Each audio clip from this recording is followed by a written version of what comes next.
Aziz ñu ñëw ci Mamadou Lamine Sène. waaw mooy président comité directeur bu fonds de développement du service universel des télécommunications ñu wax FD Sud. FD Sud taxawaay bi lan la ak liggéey bi nga xam ni yéen a ngi ko fay def.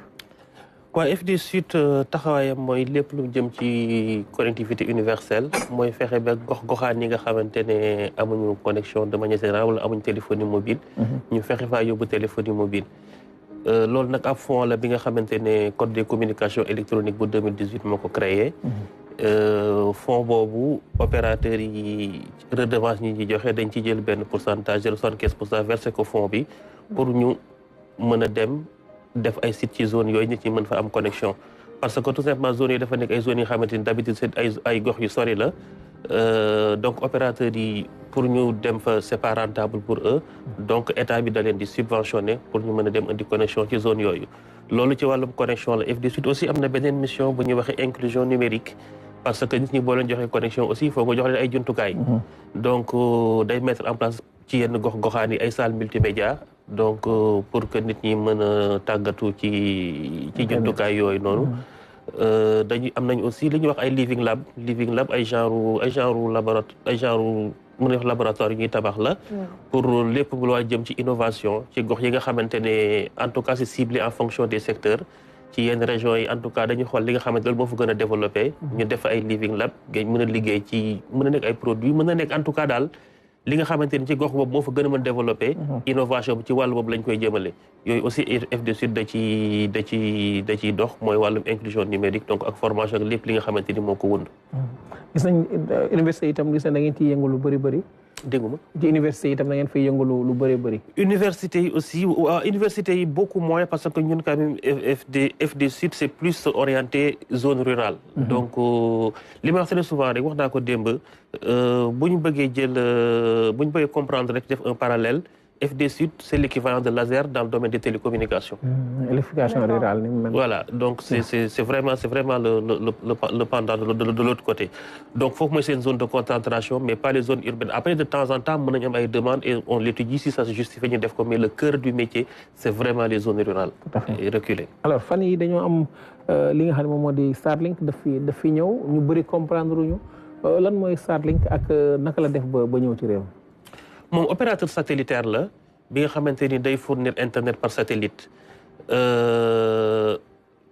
internet fixe la nag du internet mobile li may wax en fait internet dafa am internet fixe am internet mobile. am aussi téléphonie mobile. internet mobile téléphonie mobile c'est réservé aux opérateurs de téléphonie mobile parce que ñoom licence la ñu am mais opérateur li ñuy waxee FAI fournisseur d'accès à internet ñoom régulateur bi en tout cas état autorisation la leen di jox. donc moom autorisation bi ñu ko jox c'est autorisation bu 5 ans la. mu ñëw fournir internet fixe donc moom du ñëw adressé internet mobile bi nga xamante ni c'est un domaine réservé aux opérateurs de téléphonie mobile. donc loolu noonu li tax ñu def ko parce que dañoo constaté ne zone yi nga xamante ne comme li FD Sud def zone yu bëri internet amu fa te Starlink moo ñu mënoon a permettre en tout cas opérateur satellitaire yi du moom am na ñeen nga xamante aussi def nañu ay demande d'autorisation ñoom dañuy ñëw juste wax ne internet fixe la ñuy def en tant que FAI. léegi li tax ñu choisir jox ñooñu internet ARTP boo xoolee ay rapport am daf laa ni taux de pénétration internet bi au Sénégal il est de 40%. donc dans le cadre du New Deal technologique socle de base bi c'est la connectivité universelle. te connectivité universelle boobu pour ñu atteindre ko il faut que ñu fexe ba Sénégalais yëpp mën a am internet fu ñu mënti def ci territoire bi te loolu pour ñu dem ci tey am ko léegi opérateur satellitaire kese moo ñu ko mën a may. parce que satellite dafa nekk li nga xamante ni dafa nekk ci kaw jaww ji bu activer signal bi day arroser tout le territoire en un seul coup. te bu fekkoon ne da ngaa dem vers les solutions classiques terrestres fibre optique wala téléphonie mobile loolu dafa nekk liggéey bi nga xamante ni dafa diis dafa laaj génie civil bu bëri. te dafa laaj xaalis bu bëri. donc boo ko bëggoon def sur la durée mën na am sax fii ak ay at yu bëri doo atteindre objectif boobu noonu. donc pour nga atteindre couverture intégrale du territoire en une seule fois ab opérateur satellitaire kese moo la ko mën a may ci jamono yi ñu toll. président de la République ci discours à la nation bu mu def ci 31 décembre ñëw na ci di wax ne mbébét bi bokk na ci fexe 1 million de personnes am internet gratuitement ci Starlink fan yi ñu ngi dégg ay kaddu yu jëpp te yaa ngi xamal ne c'est plus dans les zones rurales comment ça va se passer gratuité boobu ñuy dégg ak naka la liggéey bi di tëddee. bon zone rurale yi loolu du zone rurale kese moom signal bi disponible territoire bi yëpp. d'accord boo ma nekkee Dakar mën na am Starlink boo ma nekkee Fongolim mën na am Starlink. waaye léegi li ci am solo mooy Sénégalais mënatu la wax ne man fa ma nekk amul connexion internet. Le service il est là service bi. commencé nañu émettre. non émettre nañ koy là moom le signal il est là service bi am na. léegi nag est-ce que nit ki am na capacité jël ko ou pas loolu beneen débat la waaye nit mënatul wax ne territoire bi moom amatuma internet ci dëkk ba ma nekk. amatul gox booy nekk Sénégal léegi te boo amee équipement en tout cas équipement adéquat bi bu Starlink bi tey boo ko amee di nga am internet. ce qui n'était pas le cas avant. parce que avant am na gox yi nga xamante ne boo fa nekkoon amoo internet ba léegi am na gox yi nga xamante ne boo fa nekkee amoo téléphonie mobile léegi gratuité bi ñuy wax loolu programme bu gouvernement bi tëgg la opérateur satellitaire bu ñëwee c'est comme opérateur téléphonie mobile dafa ñëw pour def business donc systématiquement moom aussi pour nga am service am faw nga fay comme opérateur téléphonie mobile yi tey bu ma bëggee benn forfait am donné sama téléphone damay dem jënd forfait Orange wala ma jënd Sonatel Yaas wala Express en tout cas opérateur téléphonie mobile yi nga xamante ni ñoo mën a def li ñuy wax internet mobile léegi aussi opérateur satellitaire bi Starlink aussi boo bëggee am service am faw nga fay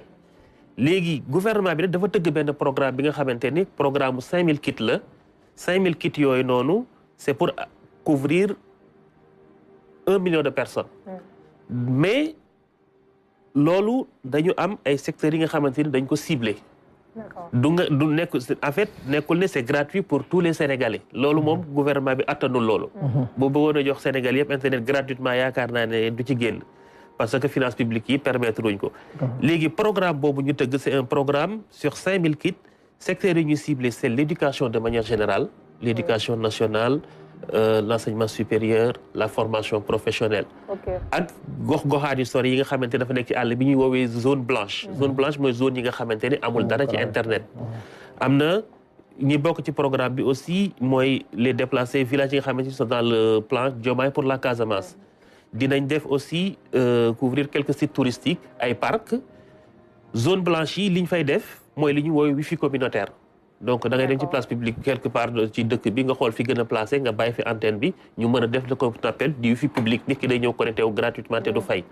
donc gratuité boobu ci ñooñu lay nekk et c'est pour 5000 kits 5000 kits yooyu mooy permettre ñu atteindre le million de personnes à couvrir en 2026. Starlink dafay concurrencer yeneen opérateurs yi fi nekk wala. tout à fait concurrencer sur le marché de l'internet fixe. loolu ma bëgg mu leer il faut qu'on soit très précis là-dessus mais du leen concurrencer sur la téléphonie mobile ni sur l'internet mobile ça c'est un domaine réservé aux opérateurs FAI internet fixe kese la mën a def mënul def leneen léegi concurrence boobu c'est normal mais aussi c'est encadré c'est-à-dire mënul ñëw def lu ko neex parce que comme que dañ ko jox autorisation biñ ko jox autorisation dafa ñëw soumettre son dossier à la RTP au régulateur, l'autorité de régulation des télécommunications et des postes, ab commission réunir étudier dossier bi, transmettre un dossier au ministère de la communication, des télécommunications et du numérique. Bi mu transmettre le dossier bi, ministère bi aussi a recueilli l'avis des opérateurs par rapport à l'arrivée de ce nouveau opérateur. Mu jël seen xalaat. Bi ñu paree nag ci lañ ko tëggal cahier des charges. Cahier des charges bi mooy tënk opérateur bi ci lim mën a def ci réew mi ak lim mënta def disposition yi nga xamante ni lépp moom la war respecter pour respecter la réglementation sénégalaise en termes de communication électronique biñ ko joxee autorisation boobu nag après ci la dem gis CDP pour am quitus CDP après derrière mu mën a lancer signalam donc ñu gis ne opérateur boobu noonu donc moom bu ñëwee comme que def business c'est normal que sur le marché de l'internet fixe que mu concurrence ñeneen ñi parce que ay acteurs fu ñu nekk ci le même segment de marché c'est naturel que concurrence am fa mais ce qu'il faut s'assurer faut juste que ñu xam ne concurrence bi dafa war a nekk concurrence bu saine concurrence bu loyale te opérateur bi aussi duñ ko bàyyi mu ñëw déstructurer complètement le marché de l'accès à Internet au Sénégal donc régulateur bi moom il est là pour veiller à ça à chaque acteur yi nekk au même pied d'égalité et que concurrence bi ñu am que ce soit une concurrence saine mais li ma wax rek c'est juste sur ce segment de marché fixe mais c'est pas sur le segment de marché parce que dañu naan dañu attaquer non opérateurs yi ils ont un domaine vraiment réservé qui est le domaine mobile. ñi nga xamante ni foofu moom kenn du ko laal. parce que la téléphonie. et voilà la téléphonie de manière générale téléphonie mobile internet mobile. parce que foofu noonu pour nga def ko foo nga am licence. te opérateur de FAI par exemple Starlink wala Waaw Télécom ñoom ay autorisation la ñu am sur une durée bien déterminée. yi naka la ñuy encadrer exploitation bu Starlink bi ba nga xam ni du ñëw daal di parfois surtout ñu ngi wax lu jëm ci wàllum souveraineté numérique fii ci réew. ci wàllum effectivement débat bi foofu la porter aujourd'hui sur la souveraineté des données transfert stockage traitement des données de manière générale mais comme ni ma ko waxee opérateur bi li ko tënk comme opérateur satellitaire la li ko tënk aussi mooy cahier des charges bi mu xaatim cahier des charges boobu am na ci disposition yi nga xamante ne mooy permettre ñu protéger sénégalais yi par exemple identifier utilisateurs yi ko connecté wu ci réseau bi ñu xam ne kan la kan moom équipement bi ak fu mu nekk aussi données yi. souci de transparence quoi. souci de transparence on a pris des dispositions très claires ci cahier des charges yi ba nga xamante ni lépp lu mu wàllum sécurité en tout cas dañ ko cee tënk. par exemple tey bu ñu bëggoon def interception légale disposition yi wax na ci wàllum sécurité publique disposition loolu yëpp tënk nañ ko ci cahier des charges bi donc c'est vrai que nit ñi chaque fois que y a opérateur bu ñëw léegi c'est à la mode sax quoi c'est tout à fait normal. léegi données yi il faut quand même ñu protéger données sénégalais yi il faut ñu assurer sécurité réseau yi loolu li nga xamante ne faw opérateurs yi respecté ko la cahier des charges bi wax na ci lu leer a leer nee na ko yow par exemple ma jox ko données yi faut nga respecter la réglementation en vigueur en termes de traitement et de conservation et surtout de protection des données des utilisateurs loolu c'est inscrit dans le cahier des charges donc opérateur bi du moment que ne moom c'est un acteur régulé il est obligé de se conformer à la réglementation sénégalaise en matière de protection des données amul choix parce que comme que def nañu ko ci cahier des charges bi te xaatim na ko donc cahier des charges bi da koy tënk donc moo tax protection données yi loolu dañ ko jël bien en compte te bi ñuy waxtaan loolu li nga xamante ne on était intransigeant là-dessus. amul dellu ginnaaw. déedéet sur le traitement des données sénégalais te opérateur bi aussi am na possibilité def contrôle def ay audit ci réseau bi. saa su ko neexee te bu ko laajtee opérateur bi da ko war a yombalal. donc loolu yëpp lu ñu tënk ci cahier des charges bi la donc c'est normal que nit ñi amee inquiétude. parce que opérateur bu bees la bu ñëw ci réew mi te léegi aussi les données personnelles. elles sont sacrées. Elles sont sacrées, c'est très sensible donc réew yëpp dañ ciy dox. fexe ba protéger seen données citoyennes mais loolu moom régulateur bi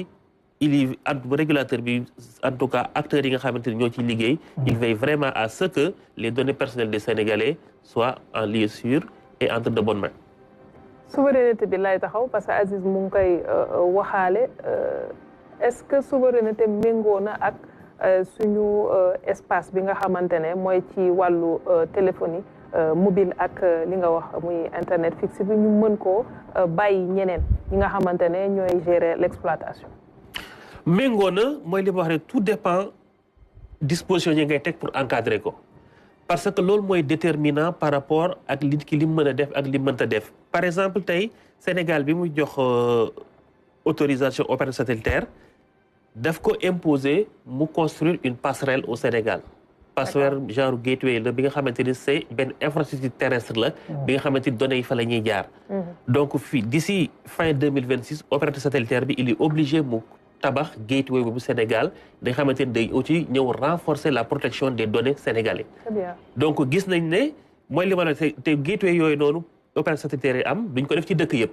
donc ñu Sénégal chance boobu aussi am nañ ko quand même mën ko am suñu dëkk parce que dañoo jàpp ne ci wàllum souveraineté la protection des données c'est sacré pour nous il fallait que ñu am benn mécanisme sur place bi nga xamante ne mooy mën a permettre régulateur bi mën a gën a contrôler données yi sur le territoire national par rapport à cet opérateur satellitaire donc moo tax ñu waxoon ko ne yow foo nga am benn passerelle bi nga xamante ni moom ngay tabax sama réew man ma mën a am contrôle ci données yi nga xamante ni day jaar ci sa réseau donc loolu ak yeneen disposition yi ma wax léegi yi nga xamante ni dugal nañ ko ci cahier des charges bi loolu yëpp boo ko tënkee da lay gis ne donc am opérateur boobu noonu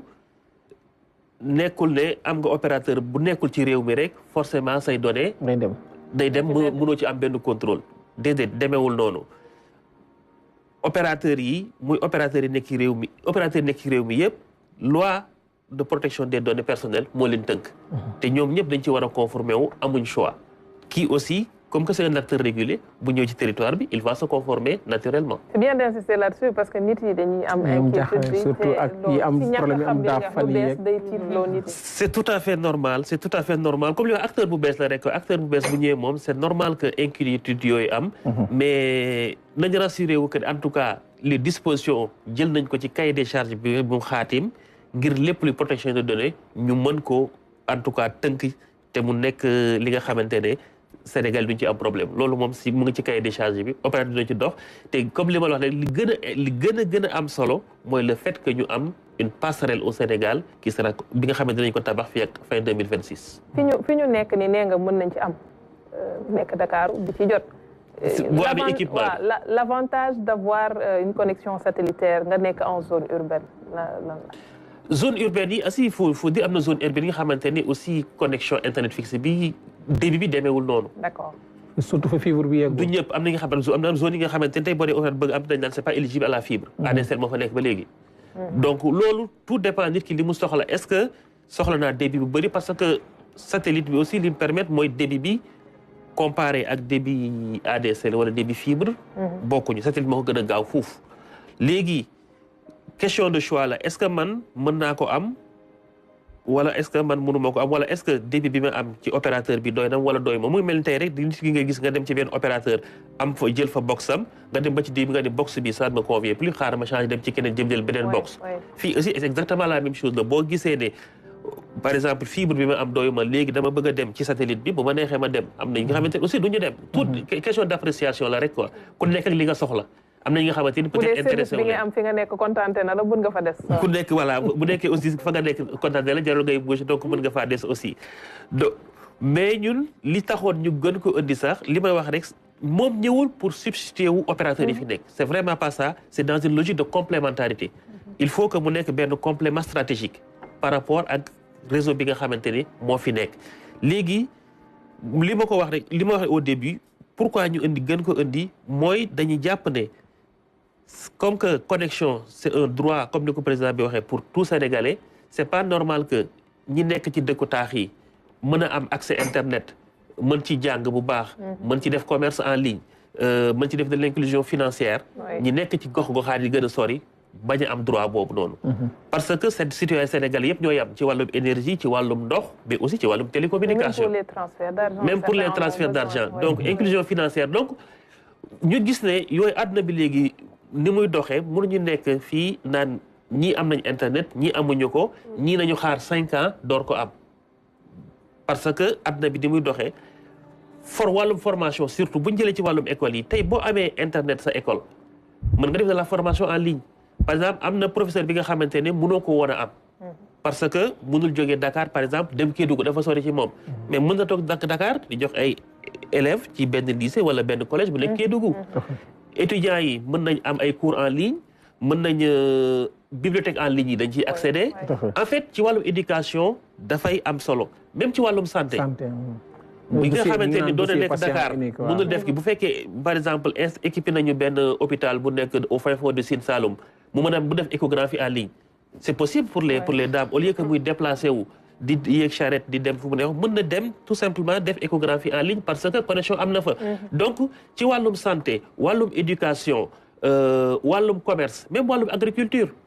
ci wàllum mbéy aussi mbéy mi toll na fi nga xam léegi boo amee connectivité mën na la permettre nga contrôler sa récolte contrôler sa rendement en tout cas am na cas d'usage yu bëri yi nga xamante ne ci wàllum économie connectivité da koy indi parce que li may wax rek aujourd'hui numérique de manière générale c'est un catalyseur économique donc catalyseur boobu nag foo sénégalais yëpp yam ci te pour sénégalais yëpp yam ci foo ñu fexe ba fépp foo nekk ci réew mi nga mën a am connexion te loolu ci jamono ji ñu toll nii satellite kese moo ñu ko mën a indil. waaw man ci aspect énergétique bi ci laa bëgg a rebondir un peu parce que bon gis nañu zone yu reculé yu ci bari ba léegi problème u électricité mi ngi fa. te dafa mel ni Starlink aussi dafa en fait dafa basé wu quand même ci électricité est-ce que loolu aussi doonul benn blocage quelque part même bu fekkee dafa bëgg a dem ci zone yëpp yi gën a reculé ci Sénégal. waaw énergie télécom moom pour mu dox moom énergie. c'est la base. téléphone bi bu ñu ko chargé wul du dox ordinateur bi bu ñu ko chargé wul du dox donc énergie c'est la base des télécoms. léegi effectivement dëkk yi nga xamante ni amuñu énergie loolu mooy Senelec mu ngi ciy liggéey Azer mu ngi ciy liggéey. ñu ngi jéem a def de l'électrification rurale. mais électrification rurale boobu aussi day au fur et à mesure muy avancé télécom bi da koy fekk si naturellement. ñi nga xamante ni sax peut-être amaguñu électricité am na zone yi nga xamante ni am nañu ay batterie wala am nañu du solaire. t'as juste besoin nga am foo brancher sa antenne loolu kese nga soxlawul énergie bu bëri. ab antenne bu ndaw la da nga ñëw rek brancher ko ci mu alimenter ko. donc soxlawul puissance bu rëy bi nga xamante ni t'as besoin d'avoir benn puissance bu rëy pour mën ko ci brancher il faut juste nga am ab prise 220 volts nga brancher ko ci day dox. mais c'est vrai que dëkk yi amul énergie moom loolu problématique la mais loolu nag moom nekkatul domaine numérique domaine ministère de l'énergie la te ñoom aussi ñu ngi ciy liggéey bu am solo ngir fexe gox-goxaan yooyu am nu mu tuddati am électricité service universel la comme bu ñu nee accès universel service universel la service universel nekkul télécom kese dafa am ci énergie am na ci eau am na ci domaine yu bëri et service universel mooy fexe ba xam ne lépp li nga xamante ni population bi soxla nañ ko rek ñu mën ci jot mën ci am accès donc télécom yi aussi noonu la ci mel. fan yi lan ngay wax pour dalal xelu surtout ñi nga xam ñooy maa ngi gis fan yi waa Orange seen. intersyndical bi génn tamit di wax lan ngay wax pour dalal seen xel ñoom it. li ñuy wax mooy état bi dafa nekk dans le cadre du New Deal technologique dañu nekk dans une logique de mix technologique. mooy dañu utiliser réseau terrestre fibre optique internet téléphone nu mu tuddati. antenne mobile yi mais aussi ñu yokk ci beneen bi nga xamante ni mooy opérateur satellitaire pour mu ñëw compléter li fi nekk donc ñun état bi aussi day inciter opérateurs yi ñu continuer parce que réseau terrestre yi aussi dañu war a continuer di investir ci réseau terrestre yi fexe fi nga xamante ni fibre bi àggu fa fibre mën faa àgg fi amul téléphonie mobile ñu samp fa ay antenne téléphonie mobile mën faa am ak internet mobile mais aussi ñu indi beneen complément en fait genre choix lay nekk rek quoi dañ jox population sénégalaise ñu mën a tànn ci fi ñu bëgg a dem te satellite bi da cee bokk comme que satellite bi da cee bokk nag ñoom c'est normal que ne comme que kii dafa ñëw c'est normal que ñu gis comme un concurrent syndicat yi jóg c'est tout à fait normal à leur niveau mais état bi c'est son choix stratégique mais choix stratégique boobu ne veut pas dire que dafa da leen di xeex déedéet c'est pas logique boobu c'est en fait intérêt population bi lañ ciy xool est-ce que tey dañuy xaar opérateurs yi ñu xaar fii ak 10-20 ans pour egg ci yeneen zones yi nga xamante ne zone blanche la wala dañ leen di indil solution bi nga xamante ni tout de suite dañ leen permettre ñu mën a am internet tout en préservant li fi nekk mooy li wax comme que ñoom adressé wul le secteur mobile ça va adresser le marché de l'internet fixe léegi inquiétude yi ñuy am naka ngeen nar a équilibrer le marché le régulateur il est là du ñu ñoo koy équilibrer régulateur bi ça c'est son rôle régulateur bi moom mooy xool marché bi nan lay demee est-ce que am na ñi nga xamante ni doxal nañ lu ñu war a doxal ku war a doxal lu war a doxal mu woo la wax na li ngay doxal li nii loolu régulateur bi la mooy li ma la rek comme que c'est un acteur dafa dugg ci benn un système régulé il devient de facto un acteur régulé quand même régulation ça veut dire beaucoup de choses régulation texte yi da koy tënk yi ci réew mi en fait on a nu mu tuddati autorisation bi société de droit sénégalais lañ ko jox Starlink Sénégal SUARL moo am autorisation du Starlink ba Sénégal ok Starlink dafa am daa créé Sénégal une société de droit sénégalaise société de droit sénégalaise boobu lañ jox autorisation bi donc bu nekk comme moom la ñu autorisation donc naturellement lépp li nga xamante ni day war société Sénégal day war société Starlink Sénégal boobu nag da koy war moom itam ci wàllum fay TVA fay l'impôt fay lépp comme ni ko société yëpp di defee ci dëkk bi moo tax man la du moment que c'est un acteur régulé moom du ko def lu ko neex parce que ci réewum Sénégal la nekk donc suñuy loi ak suñuy règlement ak le code des communications électroniques moo koy tënk te bi mu xaatimee cahier de charge bi da ko tënk te cahier de charge bi ñu ko tëggee aussi dañ ko tëgg ci loi Sénégal tëgguñu ko ci beneen loi donc looloo ci am solo léegi syndicats yi jóg c'est normal je sais pas mais en tout cas ñu ngi ci seen droit lañ ci seen rôle lañ nekk ku nekk ak sa rôle voilà léegi ñun état bi rôle état mooy fexe ba citoyens yi li ñu laaj li ñu bëgg ci wàllum connectivité ñu am ko mais dañ koy def ba duñu gaañ ñi fi nekk. moo tax ñu def ko jox ko benn segment bi nga xamante ne segment internet fixe la. donc loolu aussi je pense que baax na gars yi parce que bu ñu déggee ñu wax da ngay yaakaar ne dafa ñëw dañ ko ñëw jox ko lépp déedéet. ubbi luñ ko marché bi li benn partie lañ ko ubbil ni ko fii ngay xool te fii ngay yem beneen domaine bi daa am ñi nga xamante ne ñoo fa nekk kenn du leen laal foofu amul droit adressé ko. Mame Dior waaw. waaw man de bëggoon naa xam ni ma dégg nii de ndax ganub juróomi at la wala gan boo xamante ne on na fee def au-delà de 5 ans. loolu ça sera à l'appréciation du régulateur. ba tey ci régulateur bi la kon régulateur bi foog mu ñëw de. non régulateur bi autorisation bi état moo koy joxe. autorisation bi ko jox 5 ans la. léegi 5 ans yi nag bu jeexee état mooy xool damay continuer du ma continuer moo tax ba wax la ne opérateur téléphone yi mobile yi dañ leen inciter ñu continuer di investir par exemple li ñuy wax sur le backbone national mooy réseau fibre optique bi mais aussi ñu continuer aussi di investir ci téléphonie mobile ci réseau terrestre bi parce que loolu aussi mooy li nga xamante ni mooy nekk suñu réew ñoo ko moom ñoo ko war a tënk suñu bopp aaral ko suñu bopp mais d'ici là li complément stratégique la rek quoi demain par exemple bu demoon terewul aussi internet dina am Sénégal am na yenn acteurs yi FA yi Sénégal du moom kese moo tax ma ni la ne dañ koy encadrer c'est ciblé c'est encadré bu demoon ba suba mu ni bon finalement état bi gis ne comme opérateur yi opérateur ay licence lañ yor sur une longue durée bu seen licence jeexee durée bi bu ñëwee balaa muy njëkk si dañu koy xoolaat est-ce que dañuy continuer joxaat la licence wala dañ koy arrêté buñ ko arrêté mën nañ ko jox keneen d'accord fii aussi c'est dans le même cadre moom kese nekkul opérateur satellitaire y a beaucoup d'autres opérateurs satellitaires ci àdduna bi suba bu état bi gisoon ni kii nii li muy def méngoowul ak man li ma bëgg mën na ko di kaay toog ñu toog ñu waxtaanaat parce que li ngay def nii d'accord ma ci loolu ay en fait loolu yëpp dañ ko tënk ci mooy li ma la dañ ko tënk ci cahier des charges bi même cahier des charges bi am na une revoyure am na une révision à mi-parcours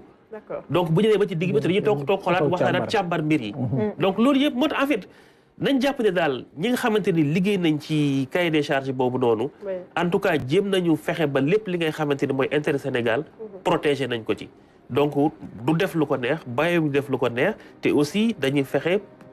nañ ba lépp li nga xamante ni mën na déstructurer marché bi ñu jël ko en compte. Les kits sont accessibles. Les kits c'est entre c'est 117 000 ça c'est accessible, ça dépend de où on se trouve, de quelle population on se trouve loolu tout dépendra après sénégalais je pense que ne dina c'est accessible ci ñenn ñi aussi mën na di si ñoom mais tout dépend parce que sénégalais yi aussi am na ñi nga xamante ni dinañ ko def feneen lu ëpp ci loolu li kit bi di jar donc question d'appréciation ku nekk ak sa soxla man bu fekkee ni man soxla naa ko mën naa dem jël ko bu fekkee ni sama beneen mbokk bu nekk ci dëkk yu goxaani sori bu jàppee ni lii nii moom intéressé na ko mën na cee gis boppam mën na cee def liggéey mën na cee def business am et que ça mérite le coup mu investir ci jàpp naa dina ci investir léegi question de qualité là aussi c'est pas la même chose que la fibre comme li may wax la qualité la compétence ça a un prix ça se paye maintenant mais mënuñu toog ne wax ne parce que par rapport ak yeneen offre yi même bu fekkee damay fay lu ëpp 20 000 qualité bi c'est pas du tout la même chose c'est pas les mêmes débits te fii c'est qualité service c'est quasiment garanti ce qui n'est pas le cas pour le réseau terrestre parce que de temps en temps mën nga am ay problème waxuma baaxul de mais je veux dire rek qualité produit intempéries voilà satellite bi résilience bi mu am yenn réseau yi mën nañ ko bañ a am et inversement tout dépend nag léegi nit ki bu considérer ne moom dama bëgg a des ci fibre wala dama bëgg a des ci internet mobile kese moom c'est un choix personnel bu fekkee dama bëgg a changer dama bëgg am lu gën a baax dem feneen loolu moom aussi choix personnel la mais état moom li ko war mooy fexe rek ba li nga xamante ni service internet bi nekk na fi mu ngi mel ni rek ndox état bi day fexe ndox nekk fi est-ce que nit ki day dem branche robinet wala dem root ci teen loolu c'est son choix mais état liggéeyam li mu war da koy def. Merci beaucoup c'est bon. non je pense que merci beaucoup Mamadou Lamine Sène ñu koy gërëm bu baax ci leeral yi jërëjëf Aziz waaw. ci communiqué bi ma doon wax sànq rek bi gouvernement bi def jëm ci jafe-jafe yi nga xam ne